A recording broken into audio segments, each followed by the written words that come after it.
Friends, welcome back to Chaitra all in one ವ್ಲಾಗ್ಗೆ ಎಲ್ಲರೂ ಸ್ವಾಗತ. ಯಾರೆಲ್ಲ ನನ್ನ ಚಾನಲ್ ನೋಡ್ತಾ ಇದ್ದೀರಾ, ಪ್ಲೀಸ್ ಸಬ್ಸ್ಕ್ರೈಬ್ ಮಾಡ್ದಲ್ಲಿರೋ ಸಬ್ಸ್ಕ್ರೈಬ್ ಮಾಡ್ಕೊಳ್ಳಿ ಅಂತ ಹೇಳ್ತಾ, ಸೊ ಇವತ್ತು ಭಾನುವಾರದ ಒಂದು ಸಣ್ಣ ಮಿನಿ ವ್ಲಾಗ್ ಅಂತಲೇ ಹೇಳ್ಬೋದು. ಸೊ ಸಂಡೇ ಆಗಿರೋದ್ರಿಂದ ತುಂಬಾ ಕೆಲಸ ಇರುತ್ತೆ. ಎಲ್ಲರೂ ಹೊರಗಡೆ ಹೋಗಬೇಕು ಅಂತಂದರೆ ಬೇಗ ಎಲ್ಲ ಕೆಲಸ ಎಲ್ಲ ಮುಗಿಸ್ಕೊಬೇಕು. ಸೊ ನನಗೆ ಈವ್ನಿಂಗು 2 ಫಂಕ್ಷನ್ ಇರೋದ್ರಿಂದ ಸೊ ಮನೆಯಲ್ಲಿ ಸ್ವಲ್ಪ ರಾಗಿ ಎಲ್ಲ ಇಟ್ಟು ಖಾಲಿ ಆಗಿತ್ತು. ಸೊ ಅದನ್ನೆಲ್ಲ ಸ್ವಲ್ಪ ಕ್ಲೀನ್ ಮಾಡ್ಕೊಳ್ಳೋದೆಲ್ಲ ಇತ್ತು. ಮನೆ ಕೆಲಸದ ಆಂಟಿ ಬಂದಿದ್ದರಿಂದ ಕೆಲಸ ಎಲ್ಲ ಸ್ವಲ್ಪ ನನಗೆ ಸ್ವಲ್ಪ ಕಡಿಮೆ ಆಗಿದೆ ಅಂತಲೇ ಹೇಳ್ಬೋದು. ತುಂಬಾ ಕೆಲಸಗಳು ಇರ್ತಿತ್ತು. ಇಲ್ಲೂ ಶಾಪಲ್ಲೂ ಕೆಲಸ ಮಾಡೋಕ್ಕಾಗ್ತಿರ್ಲಿಲ್ಲ, ಮನೆಯಲ್ಲೂ ಕೆಲಸ ಮಾಡೋಕ್ಕಾಗ್ತಿರ್ಲಿಲ್ಲ, ತುಂಬ ಟಯರ್ಡ್ ಆಗ್ತಿತ್ತು. ಸೊ ಇವಾಗ ಕೆಲಸದ ಆಂಟಿ ಬರ್ತಾ ಇರೋದ್ರಿಂದ ಮತ್ತು ಸ್ವಲ್ಪ ಕೆಲಸಗಳೆಲ್ಲ ಕಡಿಮೆ ಆಗ್ತಾಯಿದೆ ಅಂತಲೇ ಹೇಳ್ಬೋದು. ಇರೋದ್ರಲ್ಲಿ ಸ್ವಲ್ಪ ಬ್ಯಾಲೆನ್ಸ್ ಎಲ್ಲ ಆಗ್ತಾಯಿದೆ ಕೆಲಸದ್ದು. ಸೊ ಇಲ್ಲಿ ನಾನು ಮೆಹಂದಿ ಪೌಡರ್ನ ರೆಡಿ ಮಾಡ್ಕೊಳ್ತಾ ಇದ್ದೆ. ಮೆಹಂದಿ ಪೌಡರ್ ಜೊತೆಗೆ ಮಿಕ್ಸಿಂಗ್ ಮಾಡ್ಕೊಳ್ಳೋದಕ್ಕೆ ಅಂತ ಹೇಳ್ಬಿಟ್ಟು ಇಲ್ಲಿ ಕರಿಬೇವಿನ ಸೊಪ್ಪನ್ನು ನಾನು ಚೆನ್ನಾಗಿ ಪೌಡರ್ ಮಾಡಿಕೊಂಡು, ಇದು ಬ್ಲ್ಯಾಕ್ ಥರ ಬರೋ ರೀತಿ ಮಾಡಿಕೊಂಡು ಇದನ್ನು ಈ ಥರ ಸಣ್ಣ ಜಾಲರಿಯಲ್ಲಿ ಇಟ್ಟು ಸೋಸ್ಕೊಂಡು ನಂತರ ಅದನ್ನು ಮಿಕ್ಸಿಂಗ್ ಮಾಡಿಕೊಂಡು ಹಾಕೋಣ ಅಂತ ಹೇಳಿಬಿಟ್ಟು, ಸೊ ಇದು ನಾನು ಒಂದು ಟಿಪ್ಸ್ ಅಂತಲೇ ಅಂದ್ಕೊಂಡು ಮಾಡ್ತಾಯಿದ್ದೆ. ಸೊ ಇದು ನಾನು ಸೋಷಿಯಲ್ ಮೀಡಿಯಾದಲ್ಲಿ ನೋಡಿದ್ದೆ. ಸೊ ಈ ಥರ ಟಿಪ್ಸ್ ಮಾಡೋದ್ರಿಂದ ಹೆಲ್ತಿಯಾಗಿರೋ ಅಂಥ ಒಂದು ನ್ಯಾಚುರಲ್ ಆಗಿರೋ ಅಂಥ ಈ ಒಂದು ಹೇರ್ ಪ್ಯಾಕು ರೆಡಿ ಮಾಡ್ಕೋಬೋದು ಅಂತ ಹೇಳಿ. ಬಟ್ ಇದ್ರ ಜೊತೆಗೆ ಏನು ಮಿಕ್ಸ್ ಮಾಡಬೇಕು ಅನ್ನೋದು ಗೊತ್ತಿರಲಿಲ್ಲ ನನಗೆ. ಸೊ ನಾನು ಇಲ್ಲಿ ಬೀಟ್ರೋಟು ಜ್ಯೂಸು ಮತ್ತು ಟೀ ಡಿಕಾಕ್ಷನ್ನ ಮಿಕ್ಸ್ ಮಾಡ್ಕೊಳ್ತಿದ್ದೆ. ಬಟ್ ಈ ಸರಿ ಮಾತ್ರ ನೋಡೋಣ ಅಂದ್ಬಿಟ್ಟು ಕರಿಬೇವಿನ ಸೊಪ್ಪಿಂದ ಮಾಡಿರ್ತಕ್ಕಂಥ ಈ ಒಂದು ಟಿಪ್ಸ್ನ ಫಾಲೋ ಮಾಡೋಣ ಅಂತ ಹೇಳ್ಬಿಟ್ಟು ಮಾಡ್ತಾಯಿದ್ದೀನಿ. ಸೊ ನೋಡಬೇಕು ಯಾವ ಥರ ರಿಸಲ್ಟ್ ಬರುತ್ತೆ ಅಂತ ನಾನು ನೆಕ್ಸ್ಟ್ ವಿಡಿಯೋದಲ್ಲಿ ನಿಮಗೆ ಹೇಳ್ತೀನಿ. ಸೊ ನೋಡಿ, ಇಲ್ಲಿ ರಾಗಿನ ಊರಿಂದ ರಾಗಿ ತೊಗೊಂಡು ಬಂದಿರ್ತೀವಲ್ಲ, ಸೊ ನಾವು ಅದನ್ನು ಡೈರೆಕ್ಟಾಗಿ ಮಿಷಿನ್ಗೆ ಹಾಕಿಸೋದಿಲ್ಲ, ಮಿಲ್ಗೆ ಹಾಕಿಸ್ಕೊಡೋದಿಲ್ಲ. ಏಕೆಂತಂದರೆ ಅದು ತುಂಬ ಗಲೀಜಿರುತ್ತೆ ಮತ್ತು ತುಂಬ ಮಣ್ಣಿರುತ್ತೆ ಅಂತ ಹೇಳಿಬಿಟ್ಟು ಈ ರೀತಿ ನಾವು ಕ್ಲೀನ್ ಮಾಡ್ತೀವಿ. ಮತ್ತು ನಾನು ಮತ್ತು ಹಸ್ಬೆಂಡ್ ಇಬ್ಬರು ಕೂಡ ಬಂದು ಟೆರೆಸ್ ಮೇಲೆ ಹಸ್ಬೆಂಡ್ ಈ ರೀತಿ ಮಾಡಿಕೊಟ್ರು. ಸೊ ನಾನೆಲ್ಲ ನೀಟಾಗಿ ಎಲ್ಲ ತೊಳೆದು ಅದೊಂದು ಸುಮಾರು ಒಂದು 4-5 ಸಾರಿ ಅದನ್ನು ಕ್ಲೀನ್ ಮಾಡಬೇಕಾಗುತ್ತೆ. ತುಂಬ ಗಲೀಜಿರುತ್ತೆ ಫ್ರೆಂಡ್ಸ್. ನೀವು ಕೂಡ ಈ ಥರನೇ ಮಾಡಿ. ಮತ್ತು ಇದನ್ನು ಚೆನ್ನಾಗಿ ಜಾಸ್ತಿ ಟೈಮು ನೀರಲ್ಲಿ ನೆನೆಯೋದಕ್ಕೆ ಬಿಡಬಾರ್ದು.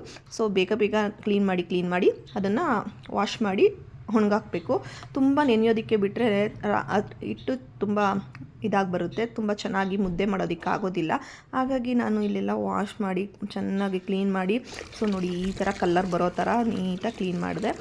ನಾವು 3 ತಿಂಗಳಿಗೊಂದು ಸಾರಿ ಈ ಥರ ಕ್ಲೀನ್ ಮಾಡಿ ನೀಟಾಗಿ ವಾಶ್ ಮಾಡಿ ಇದು ಚೆನ್ನಾಗಿ ಬಿಸಿಲಲ್ಲಿ ಒಣಗಿಸ್ಬಿಟ್ಟು ಇಟ್ಕೊಳ್ಳೋದ್ರಿಂದ ನಮಗೆ ಯಾವಾಗ ಬೇಕೋ ಆಗ ಮಿಲ್ಲಿಗೆ ಹಾಕಿಸಿ ಪೌಡರ್ ಮಾಡಿಸ್ಕೋಬೋದು. ಈ ಥರ ತುಂಬ ಗಲೀಜಿರುತ್ತೆ. ಸೊ ನೀವು ಕೂಡ ಈ ಥರನೇ ಮಾಡ್ಕೊಳ್ಳಿ. ಏಕೆ ಅಂತಂದರೆ ಆ ಡಸ್ಟು ಎಲ್ಲ ನಮ್ಮ ದೇಹಕ್ಕೆ ಸೇರಿಕೊಂಡ್ರೆ ತುಂಬಾ ಎಫೆಕ್ಟ್ ಆಗುತ್ತೆ ಅಂತಲೇ ಹೇಳ್ಬೋದು. ನೋಡ್ತಿದ್ದೀರಲ್ಲ ಎಷ್ಟು ಗಲೀಜಿರುತ್ತೆ ಅಂತ ಹೇಳಿಬಿಟ್ಟು.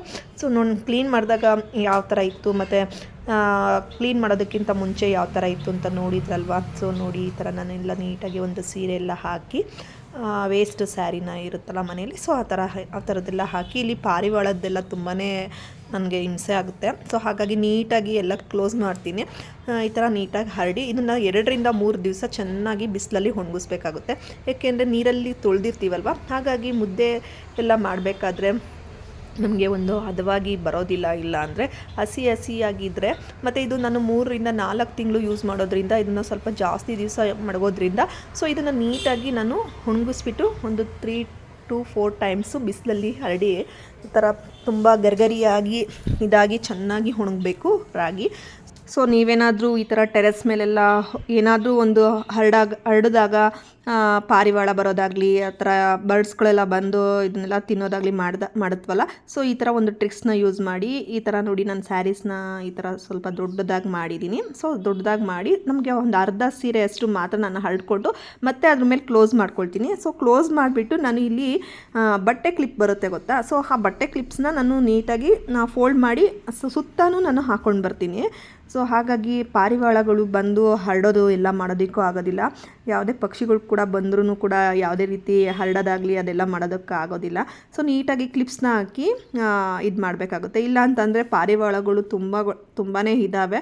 ಹಾಗಾಗಿ ಏನಾದರೂ ಸಿಕ್ಕಿದ್ರೆ ಸಾಕು ಎಲ್ಲ ತಿಂದು ಮುಗಿಸ್ಬಿಡ್ತವೆ. ಆ ಥರ ಇರೋದ್ರಿಂದ ಈ ಥರ ನೀಟಾಗಿ ಸುತ್ತ ಫೋಲ್ಡಿಂಗ್ ಮಾಡಿ ಕ್ಲಿಪ್ಸ್ ಹಾಕಿಬಿಟ್ರೆ ನಿಮಗೆ ಯಾವುದೇ ರೀತಿ ಹರಡೋದಾಗಲಿ ಎಲ್ಲ ಮಾಡೋದಿಲ್ಲ.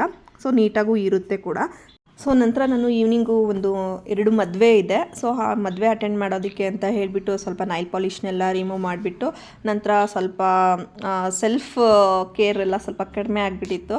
ಹಾಗಾಗಿ ಎಲ್ಲ ಕ್ಲೀನಾಗಿ ನೈಲ್ ಪಾಲಿಷ್ನೆಲ್ಲ ರಿಮೂವ್ ಮಾಡಿ ನೈಲ್ನೆಲ್ಲ ನೀಟಾಗಿ ಟ್ರಿಮ್ ಮಾಡಿ ಅದನ್ನು ಶೇಪ್ ಮಾಡ್ಕೊಳ್ತಾ ಇದ್ದೆ. ತುಂಬಾ ದಿವಸ ಆಗಿತ್ತು ನಾನು ಕೇರ್ ಮಾಡ್ಕೊಳ್ಳೋದು ಅಂತಲೇ ಹೇಳ್ಬೋದು. ಸೊ ನಾನು ಈ ಥರ ರೆಡಿಯಾಗಿ ನನ್ನ ಒಂದು ಹೇರ್ ಸ್ಟೈಲ್ ನೋಡ್ತಿದ್ದೀರಲ್ಲ, ಸೊ ನಾನು ಏರ್ ಬಿಡೋದಿಲ್ಲ, ಜಸ್ಟ್ ವೀಡಿಯೋದಲ್ಲಿ ನಿಮ್ಗೆ ತೋರಿಸ್ತಾ ಇದ್ದೀನಿ. ನಾನು ಈ ಥರ ಸ್ಯಾರಿ ವೇರ್ ಮಾಡ್ಕೊಂಡಿದ್ದೆ, ತುಂಬಾ ಚೆನ್ನಾಗಿ ಕಾಣಿಸ್ತಾ ಇತ್ತು. ಮತ್ತು ನನ್ನ ಒಂದು ಮೇಕಪ್ ಬಂದು ನಾನು ಫೇಸಸ್ ಕೆನಡಾರ್ದು ಯೂಸ್ ಮಾಡ್ತೀನಿ. ಕೆಲವರು ಕೇಳ್ತಿರ್ತಾರೆ ಫ್ರೆಂಡ್ಸ್ಗಳು, ಏನು ಫೌಂಡೇಶನ್ಸ್ ಎಲ್ಲ ಯಾವ ರೀತಿ ಯೂಸ್ ಮಾಡ್ತಿದ್ದೀರಾ ಅಂತ ಕೇಳಿ. ಸೊ ನಾನು ಯೂಸ್ ಮಾಡ್ತಿರೋದು ಫೇಸಸ್ ಕೆನಡಾ ಅಂತ.